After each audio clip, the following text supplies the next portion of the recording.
بسم اللہ الرحمن الرحیم۔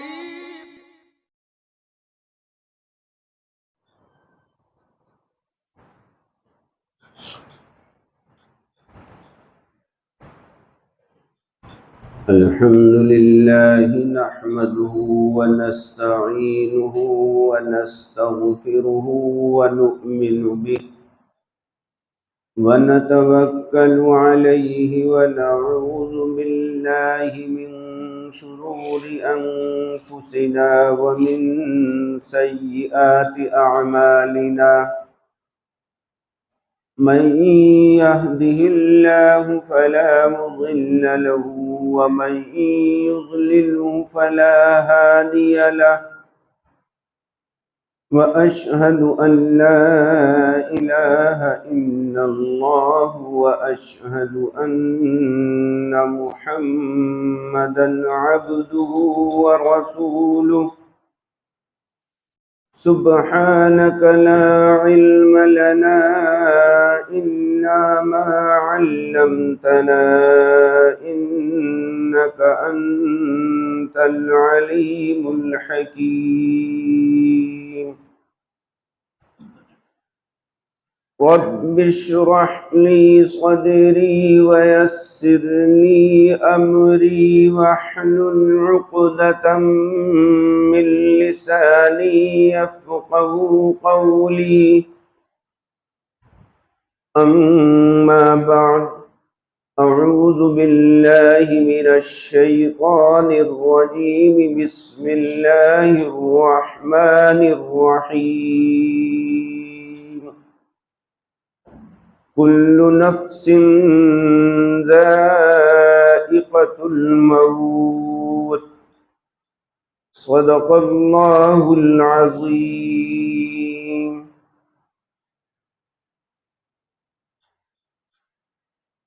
معزز سامعین، میرے شیخ محی السنہ حضرت مولانا شاہ ابرار الحق صاحب نور اللہ مرقدہ ایک بات فرمایا کرتے تھے، جو بھی دنیا میں آیا ہے اسے ایک دن دنیا سے جانا ہے. دنیا میں کوئی بھی رہنے کے لیے نہیں آیا.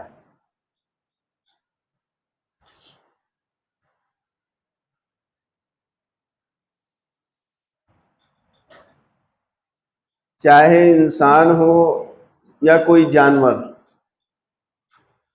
ہر ایک کو موت کا مزہ چکھنا ہے. ہر کسی کو موت ضرور آنی ہے. اور دنیا سے جب بھی کوئی انسان جاتا ہے، چاہے وہ کیسا بھی انسان ہو، کچھ لوگوں کو اس کے جانے کا ضرور صدمہ اور غم ہوتا ہے، لیکن کچھ موتیں ایسی ہوتی ہیں، کچھ انتقال ایسے ہوتے ہیں کہ ان کا احساس کچھ زیادہ ہی ہوتا ہے. آج ہمارے محلے میں مسجد کے بالکل پڑوس میں یہاں بھی ایک ایسا ہی حادثہ پیش آیا کہ ہمارے بھائی جناب شاہ نواز صاحب نے یہیں مسجد کے اندر رات عشاء کی نماز جماعت کے ساتھ میں پڑھی، تراویح پڑھی، بیان میں شریک رہے. کسی طرح کی بھی کوئی تکلیف، کوئی پریشانی نہیں، بالکل ٹھیک ٹھاک، صحت مند. اور ابھی جیسے میں گیا تھا ان کے صاحبزادے نے بتایا کہ رات تقریباً 11 بجے کچھ دھسکا سا لگا. بلغم آیا، تکلیف شروع ہوئی، اور سانس لینے میں دقت پیش آنی شروع ہو گئی۔ بہرحال انسان اپنے طور پر جو کچھ بھی کوشش کر سکتا ہے کرتا ہے۔ بچے نے بھی کوششیں کی اپنے طور پر، معالجین کے پاس میں لے کر گئے، لیکن جب وقت آتا ہے تو ایک لمحے کی یہ مہلت نہیں دیتا کسی کو۔ بھائی شاہ نواز کا بھی وقت آ گیا تھا، اللہ تعالیٰ نے ان کو اپنے پاس بلا لیا۔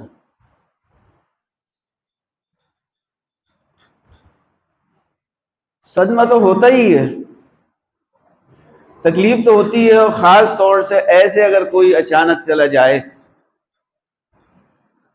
ہنستا کھیلتا بات چیت کرتا ہوا،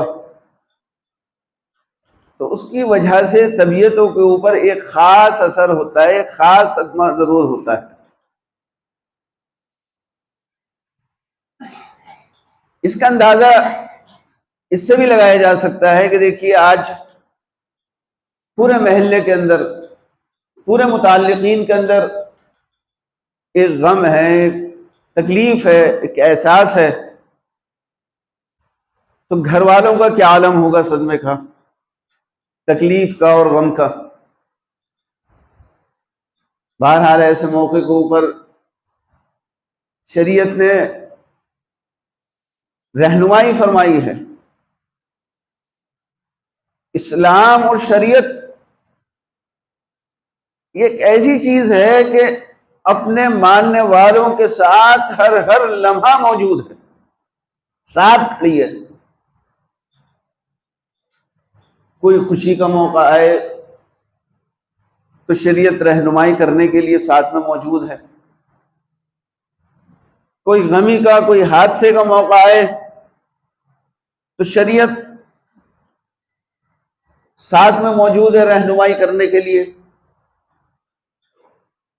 اسلامی تعلیمات ہیں کہ اگر ہمارے گھر کے اندر کوئی حادثہ پیش آ جائے، کوئی صدمہ پیش آ جائے، تو ہمیں اس حادثے کو، اس غم کو کیسے منانا ہے۔ شریعت نے یہاں پر بھی رہنمائی کی ہے۔ اور پھر میرے عزیزوں، میرے دوستوں، ہم سب کے بڑے جناب محمد رسول اللہ صلی اللہ علیہ وسلم، آپ کی زندگی کے اندر بھی صدمے پیش آئے، آپ کے اپنے پیاروں کا انتقال آپ کی موجودگی کے اندر ہوا، آپ کو بھی غم ہوا۔ اللہ کے نبی علیہ الصلوۃ والسلام نے اس غم کے موقعوں پر کیا کیا؟ وہ چیزیں ہمارے سامنے موجود ہیں، ہمیں ایسے موقعوں کے اوپر ان کا تصور کرنا چاہیے،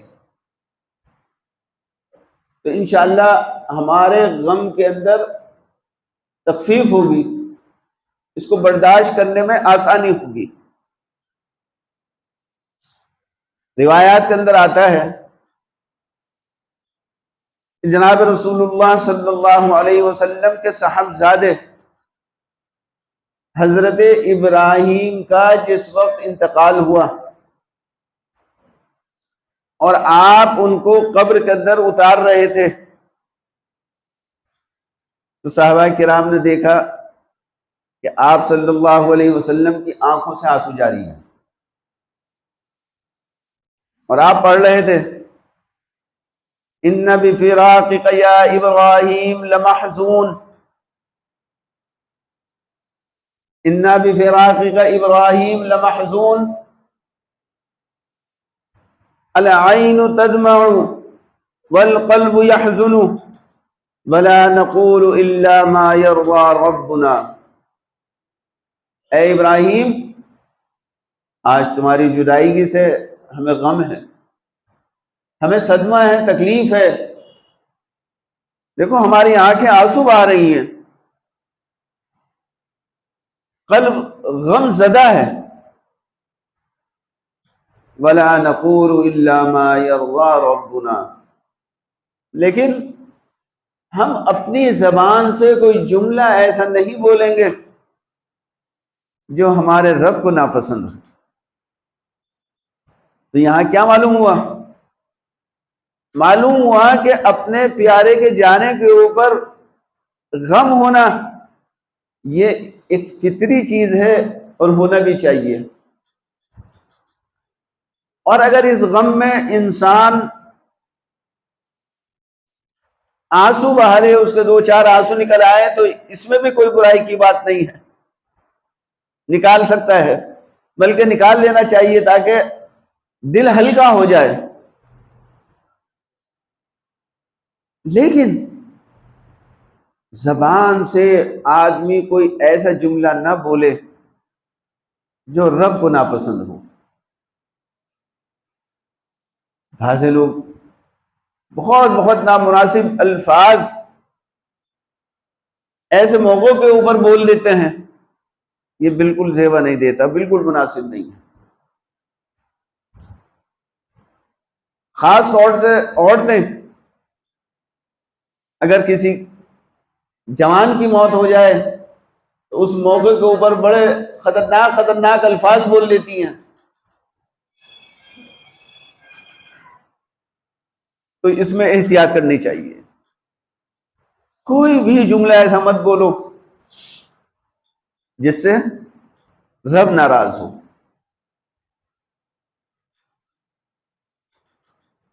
میرے عزیزوں، بہرحال ان کا وقت آ گیا تھا، اللہ نے بلا لیا۔ اسی کو فرمایا ہے ایک دن مرنا ہے آخر موت ہے، کر لے جو کرنا ہے آخر موت ہے۔ انسان کو ہر وقت اپنی موت کا استحضار رہنا چاہیے اور تیار رہنا چاہیے کہ پتہ نہیں کب ہمارا بھی بلاوا آ جائے۔ یہ حادثے، یہ انتقال، یہ موت، یہ سبق دیتی ہے ہم لوگوں کو کہ ہم آخرت کی تیاری اور فکر کرتے رہیں، دنیا کے اندر رہ کر اس طور پر زندگی گزاریں کہ یہ دنیا تیاری کرنے کی جگہ ہے آخرت کے لیے۔ یہاں ہم رہنے کے لیے نہیں آئے ہیں، ہمیں یہاں رہنا نہیں ہے۔ جیسے لوگ یہاں سے سعودیہ جاتے ہیں کمانے کے لیے اور دوسرے ممالک میں کمانے کے لیے جاتے ہیں،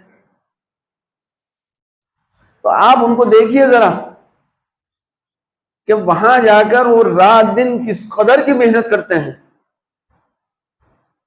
انہیں دھن سوار ہوتی ہے پیسہ کمانے کی، یہی فکر ہوتی ہے کہ ہم اپنے وقت کو جتنا بھی پیسہ کمانے میں لگا لیں اتنی ہی ہمیں کامیابی مل جائے گی، کیونکہ ان کا اس ملک میں جانے کا مقصد ہی پیسہ کمانا ہے۔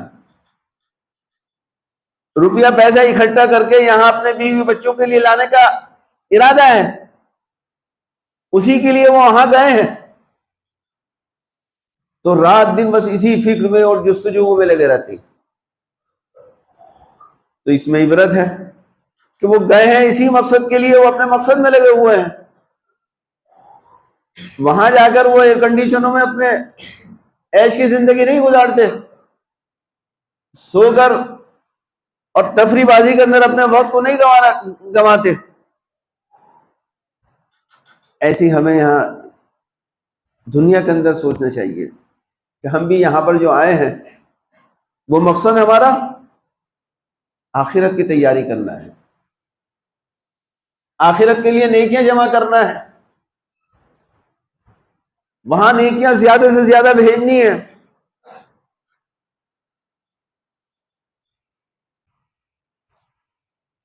بس میرے عزیزوں دوستو، فکر کریں اور اپنی آخرت کو بنانے کی کوشش کریں۔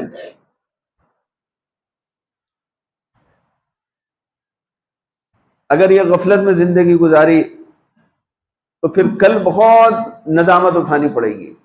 میرے حضرت ایک شعر یہ بھی بار بار پڑھا کرتے تھے رہ کے دنیا میں بشر کو نہیں زیبا غفلت، رہ کے دنیا میں بشر کو نہیں زیبا غفلت، موت کا دھیان بھی لازم ہے کہ ہر آن رہے، جو آتا ہے بشر دنیا میں تو کہتی ہے قضا میں بھی آتی ہوں پیچھے ذرا دھیان رہے۔ جب انسان پیدا ہوتا ہے تو موت کہتی ہے کہ دیکھو دنیا میں آئے ہو تم، لیکن یہاں تمہیں رہنا نہیں ہے، بس ایک وقت آئے گا کہ میں آؤں گی اور تمہیں لے چلوں گی، اس کا بھی دھیان رکھنا، مجھ کو بھول مت جانا۔ اور اسی لیے کہا جاتا ہے کہ دیکھیے مرنے والے کی ایک تو نماز جنازہ ہوتی ہے، یہ کیا سکھا رہی ہے ہمیں نماز جنازہ موت مرنے والے کی؟ اس میں سبق ہے کہ دیکھو بچہ جب پیدا ہوتا ہے تو اس کے کان میں اذان دی جاتی ہے، اور انتقال جب ہوتا ہے تو اس کی نماز جنازہ پڑھی جاتی ہے۔ ہر مسلمان بچے کی پیدائش پر اس کے کان کے اندر، دائیں کان کے اندر اذان اور بائیں کان کے اندر اقامت ہوتی ہے۔ اس میں حکمت ہے، ایک سبق ہے کہ دائیں کان میں اذان دے کر بتا دیا گیا کہ اذان ہو چکی ہے، اور بائیں کان کے اندر اقامت کہہ کر بتا دیا کہ بس اتنا ہی وقفہ ہے جتنا اذان اور اقامت کے درمیان تمہارا، اتنی زندگی تمہیں لے کر اس دنیا کے اندر بھیجا گیا ہے۔ جیسے روزانہ 5 وقت مسجد کے اندر اذان ہوتی ہے اور اذان کے تھوڑی دیر کے بعد میں اقامت شروع ہو جاتی ہے، اور مغرب کے اندر تو فوراً ہی معاملہ ہو جاتا ہے، ادھر اذان ہوئی اور ادھر نماز کے لیے قیامت ہو گئی۔ تو ہمیں بھی یہ سبق دیا جاتا ہے کہ تمہاری اذان ہو چکی ہے، بس اب یہ اقامت ہونا باقی ہے، اسی کے درمیان کا سارا کھیل ہے، اس زندگی کو گزارو کیسے گزارو گے۔ لیکن ہم لوگ غفلتوں میں میرے عزیزوں پڑے ہوتے ہیں، محلات بنانے کے اندر پڑے ہوئے ہیں،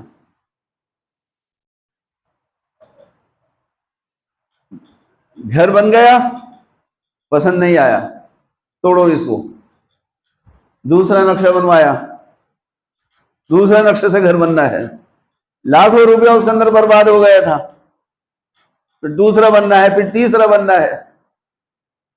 مجھے یاد ہے جب میں چھوٹا سا تھا، ایک صاحب تھے، اکثر لوگ آپ لوگوں میں سے جانے گے کہ میں نام لوں گا، تو میں نام نہیں لوں گا اور ایسے سمجھ بھی نہیں پائیں گے انشاءاللہ، اس لیے میں بتا بھی رہا ہوں، بہت چھوٹا تھا میں۔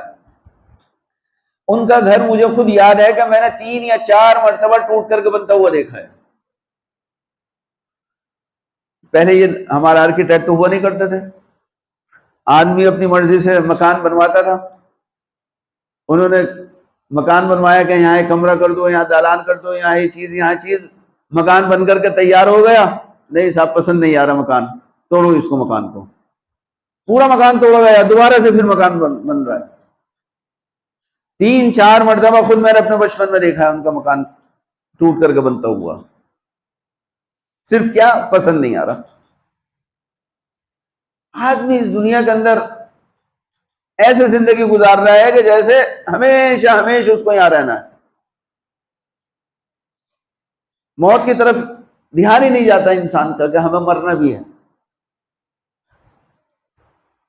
کمانا دنیا کے اندر روزی کوئی بری چیز نہیں ہے، شریعت نے بھی حکم دیا ہے حلال روزی کمانے کا، لیکن ہم لوگ کاروبار کے اندر اتنے زیادہ مشغول کہ عبادات سے بالکل غافل، نماز روزے کی ہمیں کوئی خبر نہیں،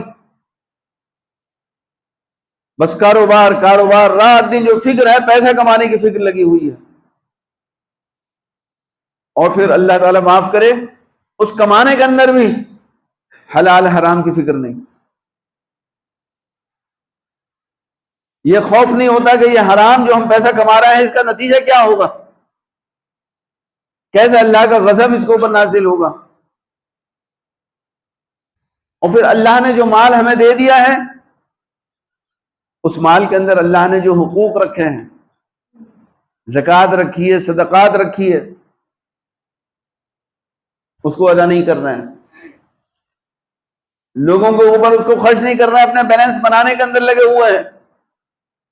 یہ سب چیزیں ہماری آخرت سے غفلت کو بتلاتی ہیں. حضرت لقمان علیہ السلام اپنے وقت کے بڑے حکیم اور بڑے دانا آدمی گزرے ہیں. وہ فرماتے ہیں کہ میں نے 4000 انبیاء علیہ السلام کی صحبت اور ان کی خدمت کی ہے، اور ان کی خدمت اور صحبت میں رہ کر میں نے جو تعلیم حاصل کی ہے، جو میں نے سیکھا ہے، اس کا خلاصہ انہوں نے 8 نصیحتیں کی ہیں. ان 8 نصیحتوں میں سے ایک نصیحت انہوں نے یہ کی ہے کہ دیکھو تم ہمیشہ اپنی موت کو یاد رکھنا، دنیا کے اندر رہ کر اس طریقے سے زندگی گزارنا کہ تم اپنی آخرت سے غافل مت ہونا.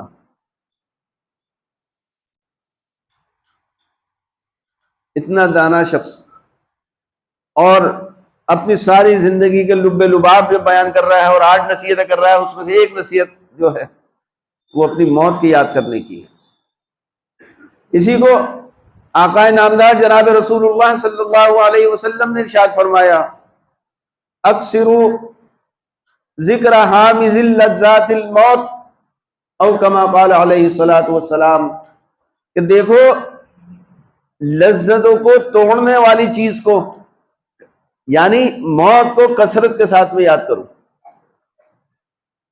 جب ہم موت کو اپنی کثرت کے ساتھ میں یاد کریں گے تو آدمی دنیا کے اندر رہ کر منہمک ہی نہیں ہو سکتا گاڑی بنگلوں پلاٹوں اور کاروباروں کے اندر.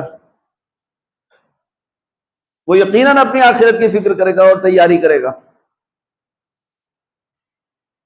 آج جو ہم گناہوں کے اندر مبتلا ہو رہے ہیں، آخرت کی فکر و تیاری نہیں کر رہے ہیں، اس کی اہم وجہ یہی ہے کہ ہم نے اپنی موت کو بھلا رکھا ہے. بس میرے عزیز و دوستو، اپنی موت کو ہمیں ہمیشہ یاد رکھنا چاہیے.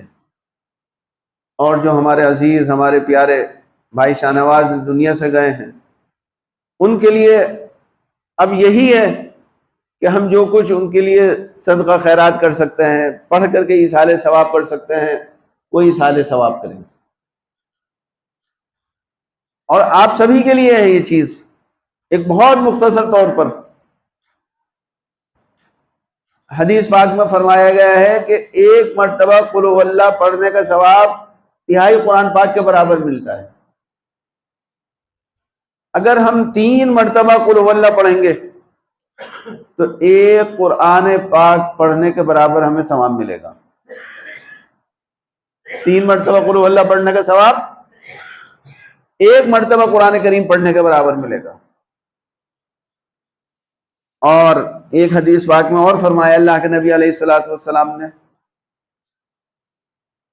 کہ اگر بندہ 10 مرتبہ قل هو اللہ پڑھتا ہے تو اللہ تعالی جنت کے اندر اس کے لیے ایک محل تیار کرتے ہیں. 10 مرتبہ قل هو اللہ پڑھنے سے جنت کے اندر ایک محل تیار ہوگا. اور ہمارے ہردوئی کے اندر ایک بزرگ تھے حضرت قاری امیر حسن صاحب نور اللہ مرقدہ، حضرت شیخ الحدیث مولانا زکریا صاحب کے بڑے خلفاء میں سے تھے.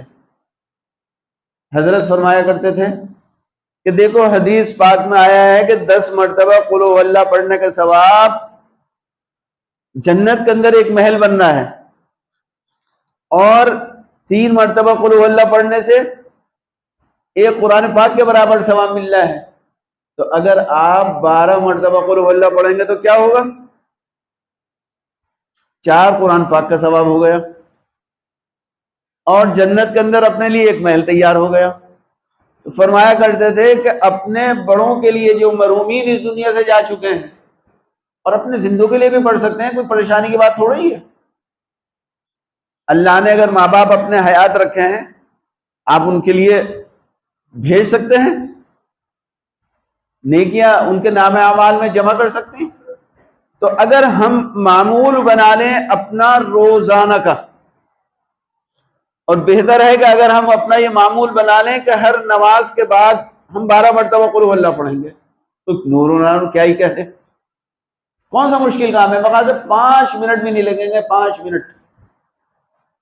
حافظ قرآن جو ہیں یا جو پابندی سے تلاوت کرنے والے ہیں، انہیں تو مقاصد 2 یا 3 منٹ میں 12 مرتبہ قل هو اللہ ہو جائے گی، آپ تجربہ کر کے دیکھ لیجیے گا۔ تو 2-3 منٹ میں 12 مرتبہ ہم قل هو اللہ پڑھ سکتے ہیں۔ تو معمول بنا لیں کہ ہر نماز کے بعد 12 مرتبہ قل هو اللہ پڑھیں گے، اور روزانہ نہیں ہو سکا تو کم سے کم فجر کی نماز کے بعد اور مغرب کی نماز کے بعد کا معمول بنا لیں، اور اگر یہ بھی نہیں ہو سکا تو کم سے کم اتنا تو کر لیں کہ روزانہ 1 مرتبہ کا معمول بنا لیں کہ ہم 12 مرتبہ قل هو اللہ پڑھیں گے، اور اس کا ثواب اپنے مرحومین کو پہنچائیں گے، اپنے والدین کے نام اعمال میں پہنچائیں گے۔ تو کتنا بڑھیا، ایک قرآن پاک کا ثواب ہمارے بڑوں کو پہنچ جائے گا، اور ہمارے لیے جنت کے اندر ایک محل تیار ہوتا رہے گا۔ تو آپ سبھی سے درخواست ہے کہ آپ سبھی حضرات اب نماز کے بعد یا تھوڑی دیر میں جب بھی موقع ہو تو کم سے کم 12 مرتبہ قل هو اللہ پڑھ کر کے بھائی شاہ نواز کو پہنچا دیں، اور دعا یہی ہے کہ اللہ تعالیٰ ان کی مغفرت فرمائے، ان کے درجات کو بلند فرمائے، ان کی لفظش خطایا جو بھی ہوں اللہ تعالیٰ ان کو معاف فرمائے، اور ان کے گھر والوں کو اللہ تعالیٰ صبر جمیل عطا فرمائے۔ وآخر دعوانا ان الحمد للہ رب العالمین۔